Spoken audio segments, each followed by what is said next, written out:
야고보서 1장 지난 시간에 나누었습니다. 야고보서 1장 좀 짧게 졸여서 한 문장으로 말씀드리자면, 말씀을 듣기니만 하는 사람과 또 말씀을 실천하는 사람을 구분했습니다. 듣기만 하는 사람과 그 말씀대로 사는 사람, 그러면서 신앙의 진위를 묻는 듣기만 하는 사람인가 실천하는 사람인가, 이것에 따라서 진위가 결정되는 신앙의 진위를 묻는 서론이었다면, 오늘 야고보서 2장은 훨씬 더 날카롭게 예리하게 말씀합니다. 진짜 신앙 이야기를 우리 삶의 한복판으로 끌고 들어옵니다. 야고보는 더 이상 추상적인 신앙을 말하지 않아요. 야고보는 이제 교회 안에 실제로 벌어지고 있었던, 당시 교회에서 실제로 벌어지고 있었던 한 장면을 그대로 가지고 옵니다. 그래서 구체적인 예를 들어 설명하기를, 예배당에 들어오는 사람들이 있는데 옷이 굉장히 화려하고 손가락마다 금가락지를 끼고 그렇게 들어오는 사람과, 남루한 옷을 입고 땀에 쩔고 먼지에 찌든 그런 사람이 오는 예배당으로 들어올 때에 대우가 달라지는 그런 모습을 보면서, 이제 구체적으로 이 들어오는 사람의 옷차림에 따라, 외모에 따라 누군가를 대하는 태도가 달라지는 차별 대우. 그래도 붙잡는 자존심 같은 문장 하나가 그래도 나는 믿음이 있어, 뭐 이런 얘기를 할 수 있을지 모르지만, 야고보서 2장은 이렇게 물어요. 그 신앙 진짜입니까? 그 신앙 진짜입니까? 그 신앙 정말 살아있는 겁니까? 라고 묻고 있는 겁니다. 1절에 우리가 방금 읽었듯이, 내 형제들아, 영광의 주 곧 우리 주 예수 그리스도에 대한 믿음을 너희가 가졌으니 사람을 차별하여 대하지 말라. 그러니까 차별하여 대하는 것은 우리 주 그리스도 예수에 대한 믿음을 가진 사람의 마땅한 모습은 아니다라고 말하는 겁니다. 그래서 야고보는 차별하지 말라, 윤리적으로 명령하기 전에 한 가지 신학적인 선언을 먼저 합니다. 우리가 믿는 분은 영광의 구주 예수님이시다 라고 선포하는 겁니다. 영광의 구주 예수님 믿는 것은 세상이 정하는 가치 기준인 그 사람이 얼마나 많은 돈을 소유했는가에 따라서 세상은 차별하여 대우하죠. 당장에 백화점만 가도 그 백화점에서 일정 금액을 쓰면요, VIP라고 따로 멤버십을 줍니다. 그래서 전담하는 직원이 붙어서 쇼핑을 돕기도 하고요, 나중에는 차까지 발렛 파킹으로 이렇게 빼주고 다시 꺼내주고 합니다. 근데 그것이 끝인 줄 알았는데요, 그분보다 돈을 더 많이 쓰잖아요. 그러면 뭐가 되냐면 VVIP가 됩니다. 글쎄요, 앞에 V가 몇 개나 더 붙게 될지 모르지만 세상의 가치 기준으로는 그게 맞다는 겁니다. 돈이 많은 사람은 특별한 대우를 해주고, 더 많은 사람은 더 특별한 대우를 해주는 것이 세상의 가치 기준이라고 한다면, 교회는 그런 가치를 따르지 않는다. 우리가 가지고 있는 이 신앙은 절대로 그런 가치를 따르지 않는다. 그 사람이 소유한 큰 돈이나 그 사람이 가진 사회적 지위나 그 사람이 가진 권세나 그 어떤 큰 명예를 가진 배경이라 해도, 예배당에 들어오면 어떻게 보면 다 같은 동료다, 함께 하나님의 자녀된 하나님 나라 자녀들이다, 이런 마음으로 우리가 아우러져야 될 줄 믿습니다. 우리가 곧 있으면은 또 그 3.1절이 되고, 그 무렵 되면은 뭐가 생각나죠? 우리 오산시에서 연합으로 해서 부활절 연합 예배를 새벽 예배로 드리는데, 우리가 매년 한번 갔었을 때가 있었는데, 갈 때마다 정치인들이 여야 할 것 없이 지자체 관계 단체장까지 전부 다 소개를 하는 바람에, 그 소개를 하다 보면은 사람들이 분명히 이게 아니다라고 알아요. 오산시 안에 있는 그리스도인들이 되게 똑똑합니다. 그래서 그분들이 이렇게 단상에 올라와서 예배 중에 안내를 받으면요, 소개를 하면 우 하는 야유 소리가 들렸어요. 좀 예배 중에 그런 것 좀 하지 말자 그러는 거죠. 근데 여러분 생각은 어떠세요? 우리가 신앙을 가진 사람으로서, 예를 들어 오산 시장님이나 뭐 의원님이나 아니면은 그 도의원이나 시의원이나 이런 지역에서 굵직한 정치를 하는 분들이 만약에 우리와 함께 연합으로 예배 자리에 왔다, 정말 그분이 진짜로 그리스도인이라면 어떤 모습으로 예배 드리는 것이 아름답게 느껴질까요? 여러분 어떻게 생각하세요? 어떤 모습으로? 단상에 올라와서 같이 뭔가 굵직한 일을 하니까 어떻게 생각하세요? 저는 이러면 멋있을 것 같아요. 누군가 시에서 큰 일을 하시기 때문에 따로 모시고 단상에 올라가거나 소개를 하더라도 고사하고 사양하고, 나는 지금 이 자리에 그리스도인으로서 여러분과 똑같이 예배드리러 온 사람이니까, 예배의 주인공은 하나님이시니까 우리 다 같이 예배자로서 예배 드리겠다. 이 군중들 사이에서, 그리스도인들 다른 동료들 사이에서 함께 예배하는 모습이 저는 아름답다라고 생각해요. 뭔가 도드라지고 앞에서 나와서 소개를 받는 순간 진정성은 의심이 되는 거예요. 그렇습니다. 그래서 더 이상 이런 것은 그리스도인의 기준이 될 수 없다. 뭐 그 권세나 명예, 가진 것이나 외모. 그래서 이 야고보가 보기에 당시 교회에는 여전히 세상가치 기준대로 사람을 재고 있었단 말이에요. 교회 안에 지금만 아니라 그때도 이런 차별 대우가 있었다는 거죠. 그리스도인의 차별은 세상 사람이 범하는 단순한 무례를 넘어섭니다. 세상에서는 차별 대우를 그냥 무례하다라고 느끼거든요. 그게 큰 죄가 되진 않아요. 덕상 안 좋은 거죠. 도덕적으로 그릇되다라고 생각하는 정도죠. 그런데 그리스도인은 사람을 차별한다? 그것은 신앙의 열매예요. 신앙 문제라는 거예요. 우리 읽어볼까요? 2절로 4절까지 말씀. 2절, 3절, 4절 시작. 만일 너희 회당에 금가락지를 끼고 아름다운 옷을 입은 사람이 들어오고 또 남루한 옷을 입은 가난한 사람이 들어올 때 너희가 아름다운 옷을 입은 자를 눈여겨보고 말하되 여기 좋은 자리에 앉으소서 하고 또 가난한 자에게 말하되 너는 거기 서 있든지 내 발등상 아래에 앉으라 하면 너희끼리 서로 차별하며 악한 생각으로 판단하는 자가 되는 것이 아니냐. 발등상이라고 하면은 신발 올려놓는 이 걸상을 말하는 건데요. 그러니까 우리 그 옛날식으로 말하면은 대돌 위에다가 이제 올려놓잖아요, 신발을. 근데 그 밑에 그냥 앉아라. 여기 올라와서 앉을 만큼 뭐 그런 신분은 아닌 것 같다, 네가. 이렇게 아예 그냥 금을 긋는 거죠. 야고보는 아주 현실적인 장면을 제시합니다. 화려한 옷을 입은 부자, 그리고 남루한 옷을 입은 가난한 사람이 동시에 예배당 안으로 들어오게 됩니다. 문제는 누가 들어왔냐가 아니에요. 누가 들어왔냐가 아니라 예배당 안에 있는 우리가 어떻게 반응하느냐, 이게 중요하다는 거예요. 예배당 안에 있는 저와 여러분이 어떻게 반응하느냐. 화려한 옷을 입은 부자에게 좋은 자리를 권하고, 가난한 남루한 옷을 입은 사람에게 거기 서 있거나 알아서 그냥 편한 자리 찾아가서 앉으세요, 그 발등상 아래 있든지 말든지, 그런다는 거죠. 야고보는 이런 것을 단순한 예절 문제가 아니라 이렇게 규정해요. 너희끼리 차별하며 악한 생각으로 판단하는 자가 되는 것이 아니냐. 거기다 한번 밑줄 그어보세요. 생각할 만한 의미가 있어요. 너희끼리 차별하며 악한 생각으로 판단하는 자가 되는 것이 아니냐. 이 말은 신앙 공동체 안에서조차 우리는 너무 쉽게 하나님의 눈, 하나님의 가치가 아니라 세상 가치 기준으로 사람을 차별해서 봅니다. 몸에 익은 대로 우리가 그냥 나도 모르는 사이에 그렇게 차별해서 대한다는 거예요. 5절 계속 볼까요? 5절 시작. 내 사랑하는 형제들아 들을지어다. 하나님이 세상에서 가난한 자를 택하사 믿음에 부유하게 하시고 또 자기를 사랑하는 자들에게 약속하신 나라를 상속으로 받게 하지 아니하셨느냐. 야고보는 하나님께서 가난한 사람을 택하셔서 그 신앙을 부유하게 하셨다, 이렇게 말해요. 가난한 사람은 신앙이 부유합니다. 비교적 그래요. 가난한 사람은 지극히 작은 것을 나누어도 감사합니다. 왜냐하면 자기에겐 큰 것이니까. 부자들은 큰 것을 줘도 감사가 안 나옵니다. 일반적으로 그래요. 왜냐하면 이거 내가 취할 수도 있고 얼마든지 살 수도 있고 얼마든지 쉽게 구할 수 있는 거니까. 그래서 우리가 부자가 되면 까딱하다가는 영적으로 황폐해질 수 있다는 거예요. 반면에 부자면서 신앙이 좋으면 그건 진짜 좋은 신앙이죠. 부자면서 마음이 가난해서 모든 좋은 것에 감사함으로 하나님께 아뢰 수 있다면 그건 진짜 좋은 신앙입니다. 가난한 사람이야 신앙이 좋을 수밖에 없죠. 가난하니까 믿을 게 예수님밖에 없죠. 다른 뭘 믿겠어요?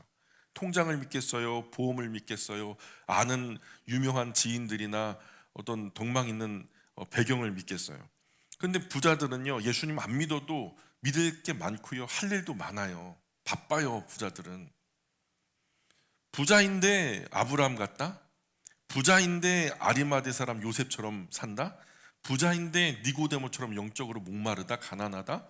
이런 분들은 진짜 신앙 좋은 사람들이죠. 그래서 예수님께서 팔복 말씀하시면서 뭐라 그래요? 첫 번째, 가난한 자는 복이 있다. 그러면서 뭐라고 말씀하시죠? 천국이 그들의 것이다.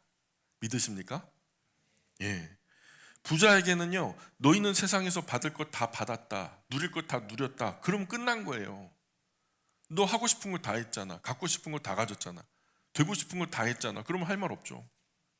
그들에게 천국이 뭔 필요가 있겠어요? 6절 7절 같이 읽어봅니다. 시작. 너희는 도리어 가난한 자를 업신여겼도다. 부자는 너희를 억압하며 법정으로 끌고 가지 아니하느냐.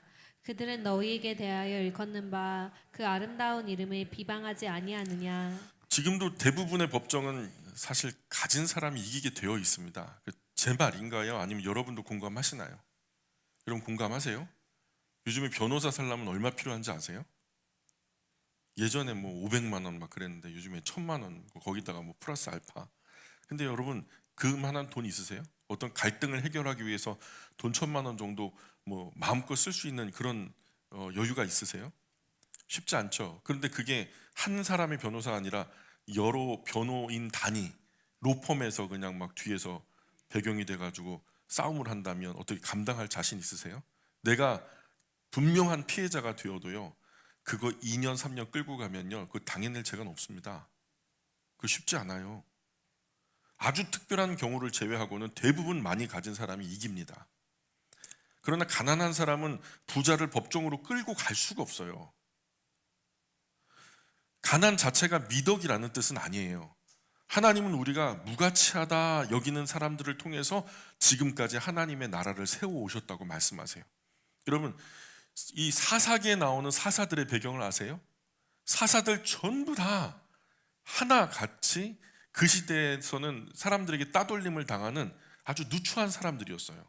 사생자라든가 첩의 자식이라든가 한쪽 손이 마른 사람이라든가, 정말로 사람들이 네가 무슨 지도자야 할 만큼 손가락질 당할 만한 사람들이 사사들이 되어서 그들을 구원해냈거든요. 그러니까 하나님의 나라 역사는요, 우리 생각에 무가치하다 여긴 사람들을 통해서 하나님의 능력을 그들을 통해서 발현하셨단 말이에요. 오히려 반대로 역사적으로 부유하다는 사람들은 어때요? 교회를 억압하고 의로운 사람들을 법정으로 끌고 가고 하나님의 영광 구주 예수님의 이름을 욕되게 했다는 사실도 지적하는 거예요. 그들이 어떻게 뭘 했는데. 사실 예수님도 생각해 보세요. 예수님도 당시에 기득권자들, 부자들, 그런 사람들에게 두드려 맞은 거잖아요. 여기서 야고보가 묻는 거예요. 너희는 누구의 판단을 따르고 있는가? 세상의 가치 기준의 그 판단대로 교회 안에서도 하는 거냐, 아니면 우리가 믿는 신앙의 그 기준대로 하나님의 가치와 하나님의 판단대로 우리가 사람들을 대하는 거냐 묻는 거죠. 8절 계속 읽어볼게요. 8절 시작. 너희가 만일 성경에 기록된 대로 내 이웃 사랑하기를 내 몸과 같이 하라 하신 최고의 법을 지키면 잘하는 것이거니와. 내 이웃 사랑하기를 네 몸과 같이 하라. 근데 야고보는 이 법을 최고의 법이다라고 표현해요. 그래서 이걸 갖다가 왕법이라고 불러요. 이 별명이 붙었는데 왕법. 그래서 왜냐하면 이 법이 모든 율법을 다스리는 왕의 법이기 때문에 그리고 왕법이라고 이름을 붙인 거예요. 하나님의 사람이 사랑하는 것은 이 선택사항이 아니라는 거예요. 하나님의 사람으로서 사랑하는 것은 선택사항이 아니라 하나님 나라의 헌법이다. 하나님 나라의 헌법이다. 모두가 반드시 지켜야 할 법 중의 법은 사랑의 법이거든요. 그게 하나님 나라의 헌법이에요. 하나님 사랑하라, 이웃 사랑하라. 이것은 하나님 나라의 헌법이다. 이거는 선택사항이 아니다.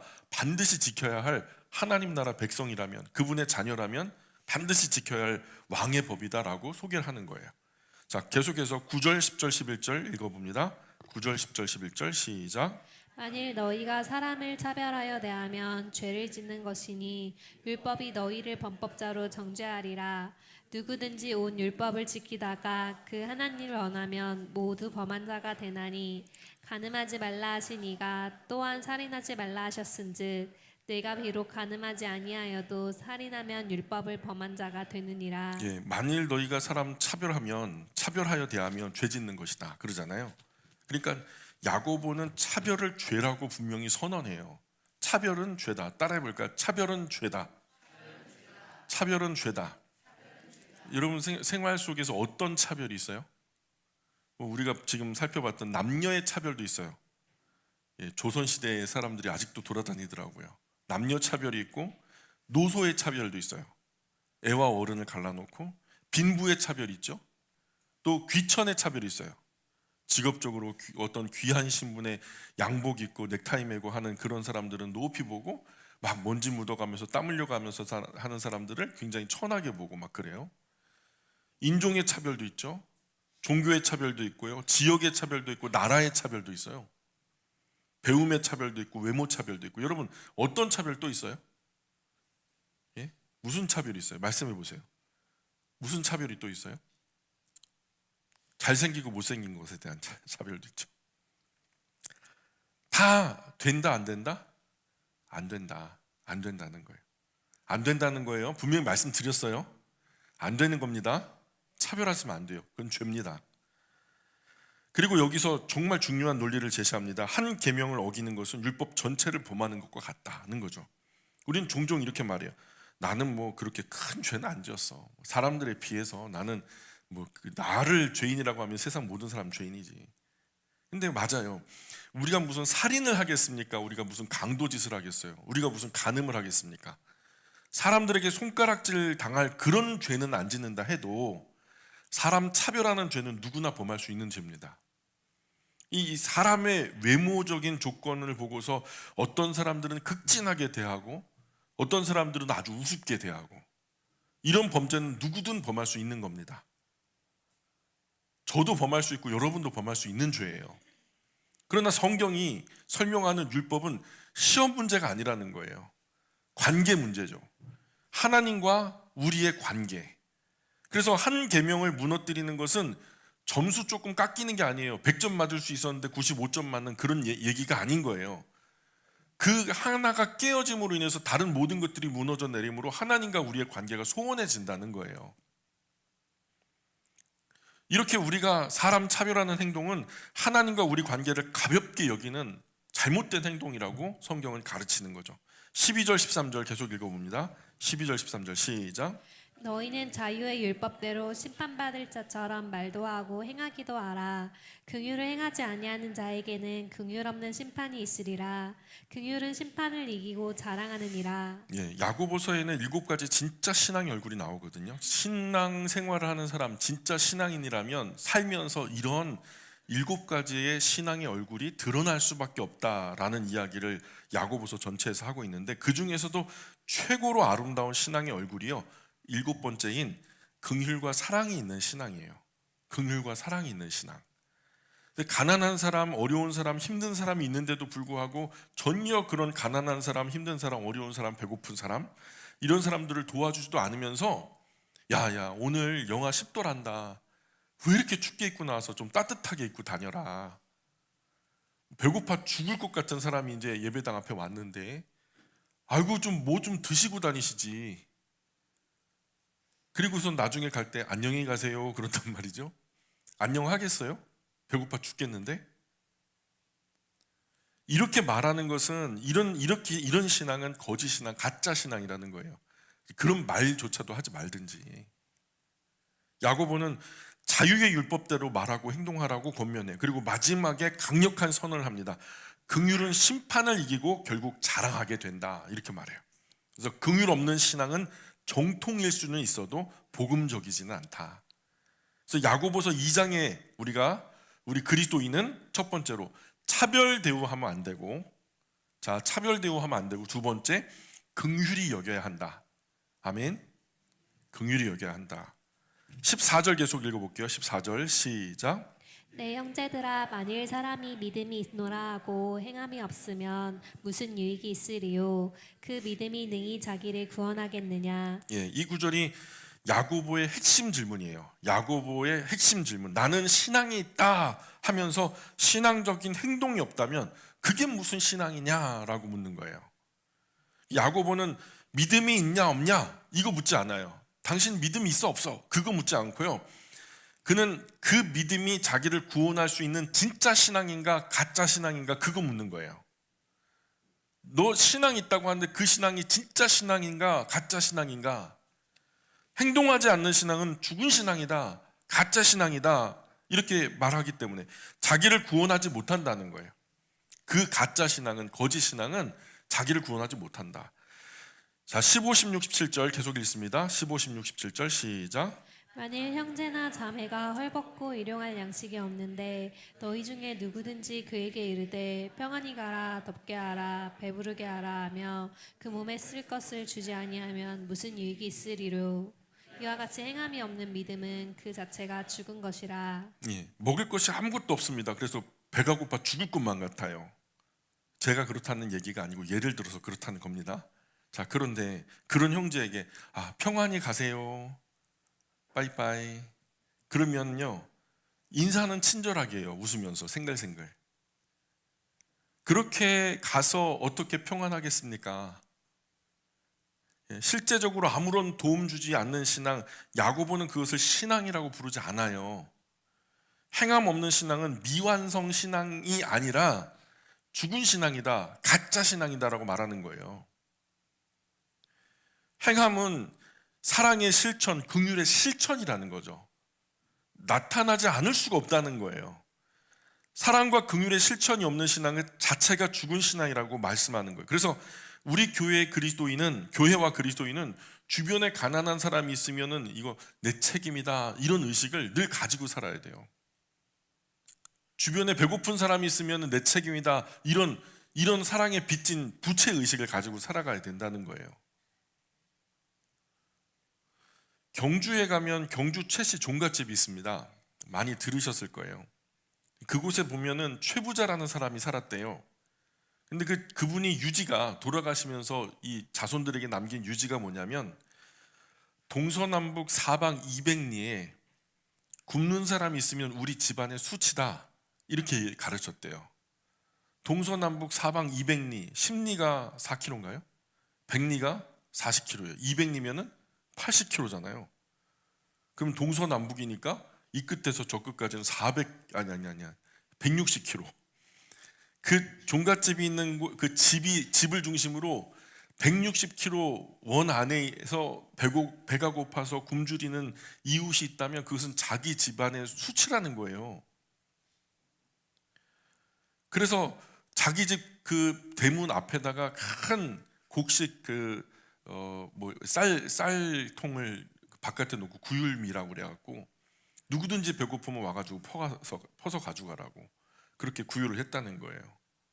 그리고 흉년 들어서 살기 어려우면 사람들이 마지막에 뭘 내다 팔죠? 땅 문서, 그래서 논밭을 내다 팔잖아요. 근데 그 흉년에는 이 농민의 땅을 사들이는 것도 금했대요. 최부자가 헐값에 땅 사지 말라고. 왜냐하면 그거 먹고 살아야 되는데 그거마저 사면 나중에 흉년이 지나가도 이 사람들 어디다 심거 먹겠냐는 거죠. 부자 될 자격 있죠? 부자 될 자격 있어요. 그죠? 하나님도 최부자한테 야, 참 너 잘했다, 너 부자 될 자격 있다 칭찬하실 것 같아요. 지금도 그 종갓집에 가면요 낯선 사람이 와도요 그냥 관광객이나 놀러 오는 사람들이 그렇게 많다는데 극진하게 대접한대요. 와갖고 찻상을 갖다 대접을 하는데 그 어느 것 하나도 찻잎부터 시작해서 자기들이 다 따가지고 다과도 다 직접 자기들이 손으로 만들어가지고 이렇게 그 게잘량이 소반에다 이렇게 받쳐가지고 극진하게 대접한다는 거예요. 진짜인지 뭐 가짜인지 잘 모르겠지만 읽은 글에는 그렇게 나와 있어요. 우리 교회도 최씨가 많아요. 그죠? 최씨가 많네요. 우연히 그렇게 됐어요. 소원하기는 경주 최씨 최부자 같은 분이 여러 분 나왔으면 좋겠다. 아멘. 예, 그랬으면 좋겠어요. 사랑과 긍휼이 있는 신앙이 진짜 신앙이다. 야고보가 가르치는 거예요. 이런 선한 행동 없는 신앙은 그 자체가 가짜 신앙이다. 죽은 신앙이다. 때문에 그런 신앙은 자신을 구원할 수 없다. 왜냐하면 가짜인데. 여러분, 그림으로 그려놓은 배에 자기가 홍수 터진 날에 그림 배가, 종이 배가 나를 살릴 수 있겠어요? 가짜인데 가짜는 나를 못 살려요. 구원하지 못한다는 거죠. 자, 2장 18절, 19절, 20절, 2장 18절, 19절, 20절 같이 읽습니다. 시작. 어떤 사람은 말하기를 너는 믿음이 있고 나는 행함이 있으니 행함이 없는 내 믿음을 내게 보이라. 나는 행함으로 내 믿음을 내게 보이리라 하리라. 내가 하나님은 한 분이신 줄을 믿느냐? 잘하는도다. 귀신들도 믿고 떠느니라. 아, 허탄한 사람아, 행함이 없는 믿음이 헛것인 줄을 알고자 하느냐? 하나님께서 이르는 믿음만 있으면 된다. 하나님께 이르는, 하나님께 다다르는 믿음만 있으면 된다. 오직 믿음, 솔라피데. 아주 그냥 말은 멋있죠. 근데 이 믿음이요, 그 믿음 외에는 더 이상 아무것도 필요 없다 해가지고 지금 우리 한국교회 강사는 이런 사단이 난 거 아닙니까? 다 믿음이 있대요. 근데 믿음의 행동은 없으면서 믿음과 행함이 함께 일함으로 온전하여진다라고 말씀을 가르치는데, 믿는다라는 말은 있는데 행동이 없으니까 한국교회가 이렇게 지탄의 대상이 되고 있는 거죠. 야고보는 지금 이 말에 동의하지 않아요. 지금 여기서 본문에서 말하는 뉘앙스가 그래요. 어떤 이들은 믿음만으로 다 된다라고 생각하지만 자기는 그렇게 생각하지 않는다는 거예요. 동의하지 않는다는 거예요. 그 신앙과 똑같은 무게로 선한 행동도 중요하다. 선한 행동이 없다면 그 사람에게 참된 신앙이 있는지 없는지 증명할 수 없지 않냐, 이 말이에요. 그래서 하나님도 사람 시험합니다. 하나님도 사람을 시험해요. 반드시 하나님이 하나님의 것으로 그분의 손에 들고 영광의 도구로 쓰기 전에 반드시 시험합니다. 심지어 하나님의 아들 하나님 예수님도요, 시험 받으셨어요. 정확하게 말하자면 시험 당함을 허락하신 거죠. 그런데 우리가 뭐라고 시험을 안 치르겠습니까? 근데 우리 시험은요, 그 시험지 종이에 이렇게 문제로 출제되는 게 아니라 시츄에이션, 상황으로 우리에게 주어져요. 매일 다른 시험지가 제출이 돼요. 다른 사람들, 이 사람들과 만나면 어떡할래? 다른 상황에서 이런 경우를 만나면 어떡할래? 하면서 이 문제가요, 365번 1년에 내내 달라져요. 결정적인 순간에 나의 삶에 선한 행동이 나타나야만 하나님도 사람도 그 사람에게 참된 신앙이 있다는 것을 아는 거니까. 그런 의미로 귀신도 믿고 떠는 신앙은 신앙이 아니라는 거예요. 야고보가 지금 말하는 거예요. 귀신도 믿고 떠느니라 하는 것은 그런 신앙은 신앙이 아니라고 말하는 거죠. 그 신앙마저도 신앙이라고 말하는 걸까요? 그 말이 아니잖아요. 그렇죠? 예수님으로부터 이 독사의 새끼들아, 있는 그대로 독사의 새끼들아 하면서 질책받은 사람들도 하나님이 한 분이라는 거 믿었던 사람들이거든요. 하나님이 전능하시다는 것도 알았던 사람들이거든요. 하나님이 창조주시라는 것도 다 동의했단 말이에요. 이런 사람들인데, 그러나 그들 안에 뭐가 없었다? 그들 안에 뭐가 없었어요? 너희 속에 하나님을 사랑하는 것이 없는 줄 알았다. 그럼 끝장이죠. 사랑 없으면 아무것도 아니죠. 고린도전서 13장이 뭐라고 말해요? 사람의 방언과 천사의 말을 한다 해도 사랑이 없다면 소리나는 굴이 울리는 꽹과리가 되고, 예언하는 능력이 있어 모든 비밀과 모든 지식을 알고 또 산을 옮길 만한 모든 믿음이 있을지라도 사랑이 없다면 아무것도 아니다. 나에게 있는 모든 것으로 구제하고 또 심지어 몸을 불사르게 내줄지라도 사랑이 없다면 아무 유익이 없다, 이 말이에요. 반대로 행위만 가면 안 된다는 거죠. 행위만 가면 안 된다는 거예요. 그 중심에 사랑도 마음도 함께 가야 한다는 거죠. 이게 성경이 말하는 거예요. 그 사랑하는 마음과 그 사랑하는 마음으로 인하여 이루어지는 그 행동, 선한 행동이 함께 일하여서 신앙의 역사가 벌어진다는 거죠. 여기서 말하는 선한 행동은 사람들 보라고 정치적으로 하는 행동이 아니에요. 어떤 의도를 가지고 하는 행동이 아니에요. 지식에 갇혀버린 어떤 신앙은 구원의 증거가 아니죠. 머릿속에 갇혀있는 신앙 실제로 우리를 구원하지 못하는 것이고요. 진짜 신앙은 잘못된 삶의 방향, 삶의 행동 양식을 실제적으로 바꿔버려요. 그래서 야고보는 구체적인 예를 들고 나오는데 두 명의 이름을 불러요. 하나는 아브라함이고 또 하나는 라합의 이름을 들고 나오죠. 21절부터 25절까지 읽어볼게요. 21절부터 25절까지 시작. 우리 조상 아브라함이 그 아들 이삭을 제단에 바칠 때 행함으로 의롭다 하심을 받은 것이 아니냐. 내가 보거니와 믿음이 그의 행함과 함께 일하고 행함으로 믿음이 온전하게 되었느니라. 이에 성경에 이른바 아브라함이 하나님을 믿으니 이것을 의로 여기셨다는 말씀이 이루어졌고 그는 하나님의 벗이라 칭찬을 받았나니 이로 보건대 사람이 행함으로 의롭다 하심을 받고 믿음으로만은 아니니라. 또 이와 같이 기생 라합이 사자들을 접하여 다른 길로 나가게 할 때에 행함으로 의롭다 하심을 받은 것이 아니냐. 예, 야고보가 두 인물 제시하죠. 믿음의 조상 아브라함과 사회적으로 낮은 위치에 있었던 이방 여자 라합을, 기생 라합을 일컫는데요. 아브라함의 신앙은 이삭을 드릴 때 온전해졌고, 그렇죠? 기생 라합의 신앙은 위험을 감수하고 정탐꾼을 감추고 그리고 그들이 살 수 있는 길을 안내해 줬을 때 그런 구체적인 행동 속에서 증명된 거예요. 그래서 하나님은 이삭을 하나님께 바칠 때에 하나님이 그를 의롭다 했고, 기생 라합은 목숨을 감수하고 그들을 감추고 살 길을 열어줬을 때 그를 옳다라고 했기 때문에, 그래서 진짜 신앙은 언제나 결단의 순간에 자기 얼굴을 드러내는 거예요. 26절 보세요. 26절 시작. 영혼 없는 몸이 죽은 것 같이 행함이 없는 믿음은 죽은 것이니라. 2장 마지막 선언이에요. 2장의 마지막 선언. 영혼 없는 몸이 죽은 것처럼 행동 없는 신앙 죽은 것이다. 자, 우리 사는 세상에 거짓된 가짜 신앙 많습니다. 아무 행함 없으면서 그냥 성경책 들고 왔다 갔다 하는 신앙, 이런 신앙은 심판의 바람이 불고 시련의 고통이 오면 다 날아가 버립니다.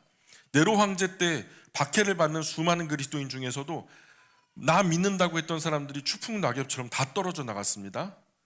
옛 유대교로 돌아가든 신앙을 포기하든 뭐 흐지부지 되든 조금 어렵다고 포기하고 낙심하고 돌아서는 신앙은 신앙이 아닙니다. 성경이 가르치는 바예요. 그런 신앙은 신앙이 아닙니다. 어제 신해학단 보셨죠?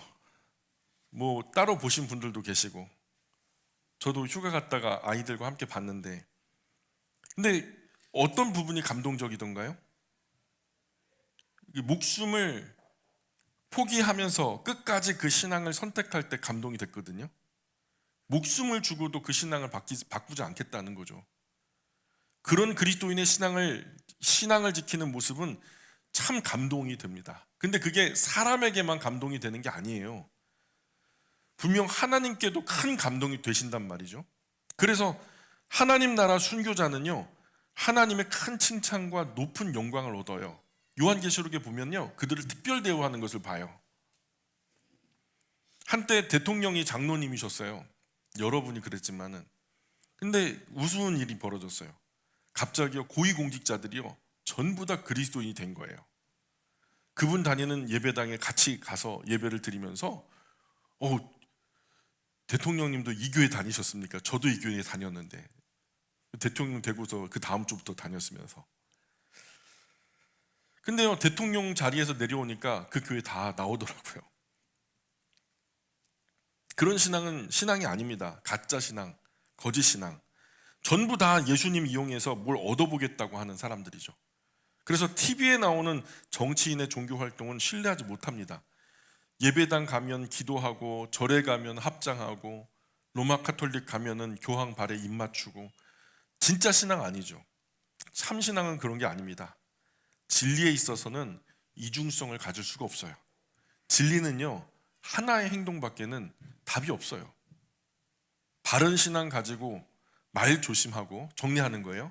바른 신앙 가지고 말 조심하고, 환난의 날에 나그네와 과부와 고아 약자를 보호하고 대접하고, 자기를 지켜 세상 가치관에 물들지 않게 하는 것이 곧 참된 신앙의 시작이다. 우리가 1장에서 살폈던 것처럼 그렇게 우리가 이 세상 끝까지 사랑과 긍휼을 베풀고 세상과 벗하지 않으면서 편벽과 거짓 없는 참된 신앙을 가지고 반드시 하나님 앞에 설 수 있기를 주님으로 축복합니다. 나아가 2장에서 말하는 것은 신학적인 논쟁을 마무리하는 장이 아니라, 이 말씀은 우리 신앙을 설명해 보라고 말하지 않아요. 너의 신앙을 설명해 보라고 말하지 않아요. 신앙인으로 살아보라고 초대합니다. 그래서 마지막으로 오늘 우리가 실제로 붙들어야 할 4가지 문장으로 말씀을 좀 마무리하려고 해요. 첫 번째는 진짜 신앙은 고백이 아니라 방향이다, 이렇게 정리해 볼게요. 진짜 신앙은 고백이 아니라 방향이다. 우리가 뭘 말하느냐 보다 어떤 방향으로, 어느 방향으로 걷고 있는가, 이게 신앙을 증명하는 거예요. 별 말을 다 해봐요. 거기에 속지 않습니다. 사람들은요, 말 듣지 않고요, 그 사람이 어떤 방향으로 걷는가를 봐요. 쉽게는요, 우리가 주일날 예배당 나오잖아요. 예배당으로 가는가 아니면 산으로 들러 놀러 가는가, 이것만 봐도요 진짜와 가짜는 가려집니다. 쉽죠? 우리는 종종 우리 신앙을 말로 증명하려고 해요. 나 예수 믿어요, 나 교회 다녔는데, 몇 년 다녔는데, 내 직분이 뭐예요? 별별 말을 다 해봐요. 야고보는 묻는 거예요. 그런데 지금 너의 삶은 어디를 향해 걷고 있는가? 라고 묻는 거예요. 부당한 관행 보면서 손해볼까 봐 침묵해버리고, 가까운 사람에게 오히려 그냥 분노하고 짜증내고, 가까우니까 다 이해할 거야 하고서 막 거짓말하고 착취하고, 도움이 필요한 이웃 보면서 지금은 내가 여유 없어, 밀어버리고, 이런 선택들이 반복되면 우리 입술의 고백과 삶의 방향은 전혀 다른 길을 걷게 되는 거죠. 진짜 신앙은 말의 크기가 아니라 걸음의 방향으로 결정된다는 거예요. 내가 과연 어느 방향으로 걷고 있는가를 정신 차리고 한번 되돌아보시기 바랍니다. 말로는 신앙이 있다 말하지만 정작 삶에는요, 신앙이 없는 사람들이 엄청나게 많거든요. 도대체 신앙인으로서 어떻게 저런 판단을 하지? 어떻게 신앙인으로서 예배를 뒤로 하고서 저런 생각을 할 수 있지? 목사로서요, 깜짝깜짝 놀랄 때가 많습니다. 그들은 그리스도인일까요? 그리스도인이 아닐까요? 성경의 대답은요, 그리스도인이 아니다, 신앙 없다, 이렇게 선언하고 있어요. 두 번째 명제는 그래요. 교회는 세상 가치 기준을 거부하는 공동체다. 세상이 이것이 옳다, 저것이 옳다, 이것이 좋은 거다, 저것이 좋은 거다 말하지만 사람 차별하지 않는다는 것은 예의 문제가 아닙니다. 신앙 문제예요. 우리 그리스도인에게는 그것은 진리에 관한 문제예요. 세상은 사람을 숫자로 판단합니다. 10명이 모였냐, 100명이 모였냐, 남녀노소, 빈부귀천, 학봉, 연봉, 학벌, 직함, 소유, 거의 모든 것들을 다 차별해요. 심지어는 키도 차별해요. 몸무게도 차별하고. 그런데요, 교회 안에서도 차별은 일어납니다. 저 사람 진짜 부담스럽다. 저 사람하고 교제하면 내가 기빨리는 느낌이야. 저 사람은 사연이 좀, 인생의 삶의 사연이 좀 우울해. 그래서 나도 같이 우울해질 것 같아. 저 사람은 나랑 잘 안 맞는 것 같다. 야고보는요, 바로 이런 말들을 단호하게 말하는 거예요. 사람 차별하는 순간 우리는 이미 신앙인이 아니다. 세상가치 기준으로 잘못된 공동체를 세우고 있다는 거예요. 사람 가려서 차별하며 대우하면 세상 잘못된 가치로 공동체를 잘못 세우고 있다. 다가가지 않는 선택, 관심 주지 않는 태도, 마음속에 이미 거리를 정해버리는 판단, 이런 것도 차별일 수 있다. 예배당에 늘 혼자 있는 사람을 봐요. 예배당에 늘 혼자 앉아 있어요. 근데요, 우리는 어떻게 생각하냐면 누군가는 말 걸겠지, 그런 생각하면서 지나친 적은 없는지. 모둠에서 우리가 말을 하잖아요. 대화를 하는데 말 많고 중심이 되는 사람에게만 자연스럽게 시선이 가고 조용한 사람은 그냥 배경처럼 흘려보낸 적은 없는지. 야고보는 묻는 거예요. 너희는 지금 편한 사람만 사랑하고 있는가? 아니면 복음 때문에 불편함을 감수하고 있는가? 그럼 어떠세요? 그저 그냥 교제하고 싶은 사람만, 속된 말로 내 속 좋은 사람만 그냥 그렇게 선택적으로 교제하는 거 아니에요? 아니면 복음 때문에 불편함을 감수합니까? 말수가 적고 어색한 사람에게 먼저 가서 말 걸어주는 작은 선택, 나와 전혀 다른 삶을 사는 사람 상대하기 정말로 부담스럽죠. 그런 존재에게 다가가는 거, 하나님께서 오늘 내 곁에 보내주신 귀한 사람으로 대하는 거, 그럴 수 있겠어요? 이런 아주 작은 사소한 선택들이 모여서 교회를 교회되게 합니다. 나의 신앙, 미숙한 신앙을 온전한 신앙으로 새롭게 하는 거죠. 세 번째 주제는 그래요. 사랑은 감정이 아니라 선택이라는 거예요.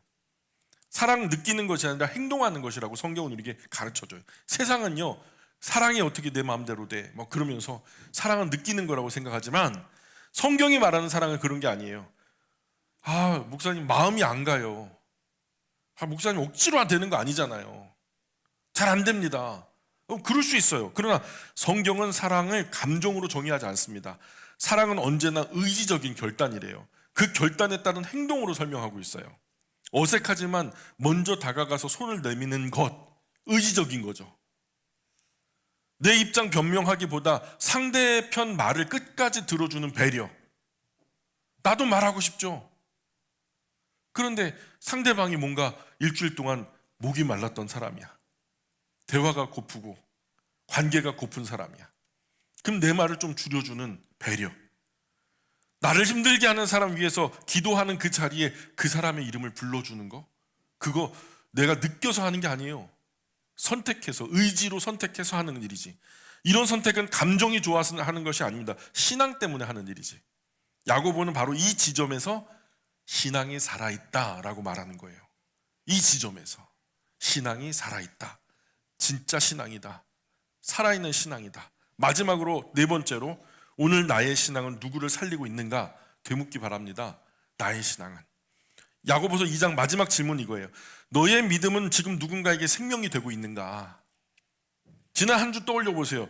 나의 신앙 때문에 위로받은 사람이 있는지, 나의 신앙 때문에 숨 돌릴 수 있었던 사람이 있었는지, 혹시 아무도 떠오르지 않는다면, 그래 제가 이런 말 하니까 자꾸 목사님이 그냥 입 바른 말만 한다고.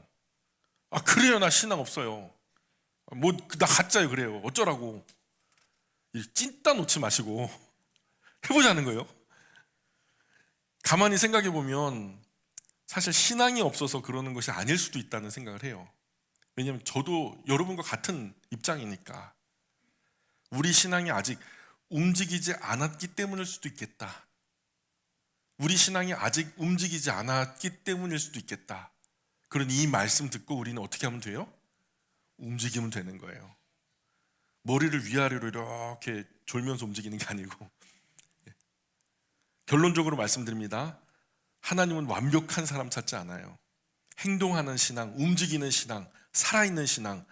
사랑이 진짜 멋진 말을 제가 개발을 했는데요. 이거 제가 개발한 거예요. 적으세요. 사랑이 삶으로 번역되는 신앙. 야, 멋지다. 또 하나, 신앙이 행동으로 번역되는 신앙. 야, 멋지잖아요. 이런 거 적어 놓으셔야 돼요. 사랑이 삶으로 번역되는 신앙, 신앙이 행동으로 번역되는 신앙. 오늘 예배 끝나면서 우리 이렇게 기도해 봅시다. 하나님, 이 시간 이후에요, 저의 신앙이 향해야 할 한 사람을 저에게 말씀해 주십시오. 불편하더라도 주님 가라 하시면 제가 갈게요. 어색하더라도, 한동안 침묵이 이어지더라도, 정말 어색함이 힘들죠. 용기를 내어서 시도해 보시기 바랍니다. 다가가시고 대화하시고 친절하게 축복해 주세요. 그 한 사람 향해 내미는 그 작은 손길이 야고보가 말하는 살아있는 큰 신앙의 시작이 될 수 있습니다. 말씀을 듣는 데서 멈추지 마시고 사랑으로 움직이며 행동함으로 증명되는 신앙, 그 신앙이 오늘 우리 삶에서 다시 숨쉬기를 주님의 이름으로 축원합니다. 기도하겠습니다. 귀하신 하나님, 은혜와 사랑 감사합니다. 저희들의 믿음 없음을 불쌍히 여겨주시고 이 시간 주님 성령 하나님께서 저희 마음속에 충만하게 거하심으로 말미암아 용기 없는 저희들에게 용기를 주시고, 하나님 어리석은 저희들에게 바른 일을 선택할 수 있는 지혜를 허락하셔서 이후에 행동하는 신앙으로, 살아있는 신앙으로, 진짜 신앙으로 거듭나는 이 말씀을 받은 아름다운 하나님의 자녀들 될 수 있도록 은혜 내려 주옵소서. 하나님 사랑하는 마음 가지고 오늘도 주님 앞에 달려나와 귀한 헌신 충성 봉사 물질 올려드리오니 행한 그것으로 만배로 갚아 주옵소서. 감사하며 예수님의 이름으로 기도합니다. 아멘.